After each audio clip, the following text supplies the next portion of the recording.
Hello welcome back to my channel. ഈ video ഞാൻ കഴിഞ്ഞ വീഡിയോന്റെ പാർട്ട് 2 ആയിട്ടാട്ടോ ഇട്ടിട്ടുള്ളത്. അപ്പോൾ പാർട്ട് 1 കാണാത്തവർ പോയി കാണാം. ഞാൻ പറഞ്ഞിരുന്നല്ലോ ഒന്ന് സ്പെഷ്യൽ ഡേ ആണ്, അതുകൊണ്ട് ഒരു സ്പെഷ്യൽ ലഞ്ച് ആക്കിയെന്നൊക്കെ. ഇന്നത്തെ ലഞ്ച് ഐക്കോറ ബിരിയാണിയാണ്. ഇവിടുത്തെ ഉമ്മയുടെ സ്റ്റൈലിൽ ഒരു സ്പെഷ്യൽ ബിരിയാണിയാണ് കേട്ടോ. ഇവിടെ ഉമ്മ ഇല്ലാത്തപ്പോൾ ഞാൻ അങ്ങനെ ദം ബിരിയാണി ഒന്നും വെക്കാറില്ല കേട്ടോ. എപ്പോഴും പാലക്കാടൻ ബിരിയാണി വെക്കാറ്. അത് വേറൊന്നുമല്ല, ദം ബിരിയാണി ഞാൻ എങ്ങനെ വെച്ചാലും അത് ഉമ്മാന്റെ ടേസ്റ്റ് കിട്ടും. അതിന് ചിക്കൻ, മട്ടൻ, ബീഫ്, ഫിഷ് ഏത് ബിരിയാണി ആണെങ്കിലും അത് ഉമ്മാന്റെ തട്ട് താണെന്നിരിക്കും. ആദ്യം തന്നെ ഐക്കോറ മസാല തേച്ച് വെക്കണം. ഒരുപാട് മസാല ഒന്നും ഇടില്ല കേട്ടോ, ലൈറ്റ് ആയിട്ട് കുറച്ച് ഇടുള്ളൂ. കുറച്ച് അറബി മസാല, കുറച്ച് മഞ്ഞൾപ്പൊടി, കുറച്ച് മുളക് പൊടി, കുരുമുളക് പൊടി, നാരങ്ങ പിഴിയ, ഉപ്പ്, ഇതൊക്കെ പാടിട്ടിട്ട് മസാല തേച്ച് വെക്കാൻ വേണ്ടത്. അപ്പോൾ എൻ്റെ നല്ലോണം വെള്ളം കൂടിയിരുന്നു കേട്ടോ.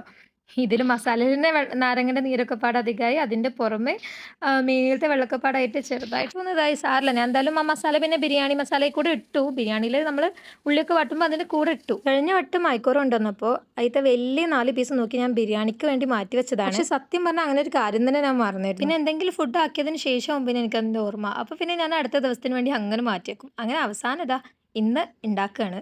പിന്നെ അതിലേക്ക് ഒരുപാട് ഉള്ളിയും തക്കാളിയൊന്നും ഇടില്ല കേട്ടോ. ഇപ്പം ഞാൻ ഈ അരിഞ്ഞ് വെച്ച ഉള്ളിയും തന്നെ ഞാൻ മുഴുവൻ ഇട്ടിട്ടുണ്ടായിരുന്നില്ല. കുറച്ച് ഉള്ളി മാറ്റി വെച്ചിരുന്നു. പിന്നെ ഞാൻ ഉള്ളി ഒന്നും പൊരിച്ചിടാനൊന്നും നിൽക്കുന്നില്ല കേട്ടോ, കാരണം ഇവിടെ കുട്ടികൾക്ക് അതൊന്നും വലിയ താല്പര്യമില്ല. അവർക്ക് ബിരിയാണിനോട് തന്നെ താല്പര്യം കുറവാണ്. ഈ പ്ലെയിൻ വൈറ്റ് റൈസിൽ ജസ്റ്റ് ഇങ്ങനെ നെയ്യ് ഒറ്റിച്ച് കൊടുക്കുക, പിന്നെ ഐക്കോറ പൊരിച്ചതും, അതാണ് അവർക്ക് ഇഷ്ടം. പക്ഷെ അത് ഞാൻ ഇപ്പോൾ കഴിഞ്ഞോട്ട് ഉണ്ടാക്കിയിരുന്നു. അപ്പോൾ പിന്നെ അതുകൊണ്ടാണ് ഇപ്പോൾ അത് ബിരിയാണിയാക്കി മാറ്റിയത്. അണ്ടിപ്പരിപ്പ് പൊരിച്ചിടുക, ഉള്ളി പൊരിച്ചിടുക, അപ്പോൾ അതൊന്നും ഞാൻ എന്തായാലും ചെയ്യണില്ല. ഓയിലും വെജിറ്റബിൾ ഗീയും ഒഴിച്ചിട്ട് മീൻ പൊരിച്ചതിന് ശേഷം ആ എണ്ണയിൽ തന്നെ ഏലക്ക, കറാമ്പു, പട്ട, ഇഞ്ചി, വെളുത്തുള്ളി, പച്ചമുളകും പാടെ ചതച്ചതും ഉള്ളിയും തക്കാളിയും ഒക്കെ പാടിട്ടിട്ട് അതിൽ തന്നെ ഇട്ട് വാട്ടുക. ബിരിയാണി മസാല, അറബി മസാല, മുളക് പൊടി, മഞ്ഞൾപ്പൊടി, കുറച്ച് മല്ലിപ്പൊടി എല്ലാം ഇട്ടിട്ടുണ്ട് കേട്ടോ. ഞാൻ ദമ്മിടുമ്പോൾ അടിയിൽ കുറച്ച് ചോറ്, പിന്നെ മസാല, പിന്നെ മീൻ, പിന്നെ വീണ്ടും കുറച്ച് ചോറ്, അങ്ങനെ നമ്മൾ സാധാ ചെയ്യണ പോലെ തന്നെ. ഞാൻ പിന്നെ ചെമ്പിൽ മസാല കുറച്ചുള്ളതുകൊണ്ട് അതിലേക്ക് കുറച്ച് ചോറ് ഇട്ടിട്ട് മിക്സ് ആക്കിയിട്ട് പിന്നെ ഇതിന് മേലെ ഇങ്ങനെ ഇട്ട് കൊടുത്തു കേട്ടോ. പിന്നെ ഞാൻ മേലെ കുറച്ച് ഗരം മസാലയും കൂടി ഇത്തിരി ഒന്ന് ഇട്ടുകൊടുത്തു. പിന്നെ ജസ്റ്റ് മല്ലിച്ചപ്പും പുതിനയും മാത്രം ഒന്ന് ഇങ്ങനെ വെതറി കൊടുത്തു. പിന്നെ മല്ലിച്ചപ്പും പുതിനയും ഒന്ന് വെതറി കൊടുത്തിട്ട് കുറച്ച് ഫ്രഷ് നെയ്യും കൂടി ഒഴിച്ചു കൊടുത്തിട്ട് അങ്ങനെ ഞാൻ ഫോയിൽ കൊണ്ട് മൂടി വെച്ചു ദമ്മിടാൻ വേണ്ടിയിട്ട്. ദോശക്കല്ലാണ് കേട്ടോ ഞാൻ മേലെ ഇങ്ങനെ അടച്ചു വെച്ചത്. ബിരിയാണി ദമ്മിടാൻ വെച്ചതിന് ശേഷം ഹെയ്സുവിൻ്റെ ചെറുപയറും ചോറും പാടൊന്ന് വേവിക്കാൻ വെച്ചു. ഇനി ബിരിയാണിക്ക് സൈഡായി കൂട്ടാനുള്ള 2 സാധനം ഉണ്ടാക്കുകയാണ്.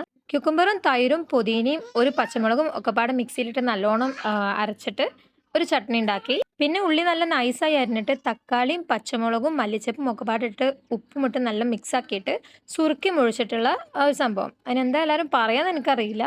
ഞങ്ങൾ വെറുതെ ഉള്ളിയും സുറുക്കും അങ്ങനെയാണ് പറയുള്ളൂ കേട്ടോ, പ്രത്യേകിച്ച് പേരൊന്നുമില്ല. കുക്കുംബറും തൈരൊക്കെ പാടെ അങ്ങനെ മിക്സിയിൽ അടിച്ചുള്ള പരിപാടി ഞാനായിട്ട് ഇവിടെ തുടങ്ങിയതാണ്, കുട്ടികൾക്ക് ഇഷ്ടമുള്ളതുകൊണ്ട്. ശരിക്കും ഞങ്ങൾ കുക്കുംബറും ഉള്ളിയും തക്കാളിയും ഒക്കെ പാടെ അരിഞ്ഞ് പച്ചമുളകൊക്കെ അരിഞ്ഞ് തൈരിട്ട് മിക്സ് ആക്കാം. കുട്ടികളും കാക്കൊക്കെ എത്തിയതിനു ശേഷം ഞാൻ ബിരിയാണി ഇങ്ങനെ ദമ്മ് പൊട്ടിച്ചു. പിന്നെ ഒരുപാട് മിക്സ് ആക്കാനൊന്നും പറ്റില്ലല്ലോ, കാരണം ഐക്കോറ ആകെ പൊടിഞ്ഞു പോകും. എന്തായാലും അതിൻ്റെ മസാലയ്ക്ക് ഇടയിലുണ്ടെന്ന് നമുക്ക് അറിയാലോ. അപ്പോൾ പിന്നെ അങ്ങനെ വിളമ്പി. നല്ല റൈസാണ് കേട്ടോ, കാരണം നല്ല വിട്ട് വരുന്നുണ്ടായിരുന്നു. കുട്ടികൾക്ക് വാരി കൊടുക്കാനുള്ള കേട്ടോ ഞാൻ ഇപ്പോൾ വിളമ്പണത്, കാരണം അവർ ഒറ്റയ്ക്ക് കഴിച്ചാൽ എന്തായാലും എനിക്ക് ഉറപ്പാണ് തീരെ കഴിക്കില്ല. പുറത്തുനിന്ന് വീഡിയോ എടുത്താൽ ഒന്നും കൂടി ഒന്ന് ക്ലാരിറ്റിയിൽ കിട്ടും വിചാരിച്ചിട്ടോ പുറത്തുനിന്ന് എടുക്കുന്നത്. പക്ഷേ ലൈറ്റ് ഓൾറെഡി പോയിട്ടുണ്ടായിരുന്നു, അപ്പോൾ വലിയ കാര്യമൊന്നുമില്ല.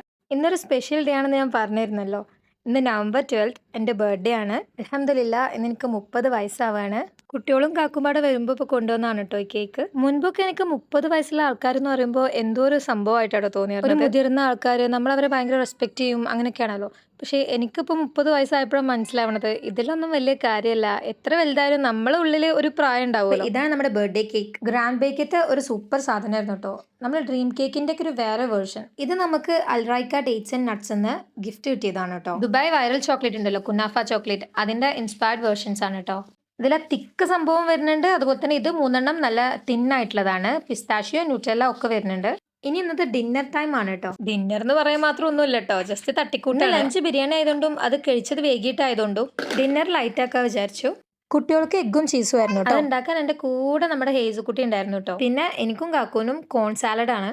ഇന്നലെ വൈകിട്ട് ഞാൻ ചോളം പുഴുങ്ങിയിട്ടുണ്ടായിരുന്നു കേട്ടോ. അപ്പോൾ അതിൽ 2 പീസ് ബാക്കി ഉണ്ടായിരുന്നു. അപ്പോൾ അതും കുക്കുംബറും തക്കാളിയും പിന്നെ ഒരു ഇല ഉണ്ട്, അതും ഒക്കെ പാടിട്ടിട്ട് നാരങ്ങാനീരും ഒലിവ് ഓയിലും ഒക്കെ ഇട്ടിട്ട് മിക്സ് ആക്കിയതാട്ടോ ഇത്.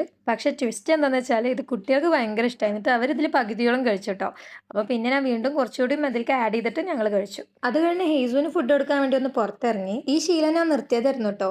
ഇപ്പോൾ ചൂട് കുറഞ്ഞപ്പോൾ വീണ്ടും തുടങ്ങി. അപ്പോൾ ഇന്നത്തെ വീഡിയോ ഇത്രയേ ഉള്ളൂ. വീഡിയോ ഇഷ്ടമായാൽ പ്ലീസ് ലൈക്ക് ചെയ്യുക, കമൻറ്റ് ചെയ്യുക, അതുപോലെ തന്നെ സബ്സ്ക്രൈബ് ചെയ്യാത്തവരുണ്ടെങ്കിൽ പ്ലീസ് ഒന്ന് സബ്സ്ക്രൈബ് ചെയ്യുക. Thank you.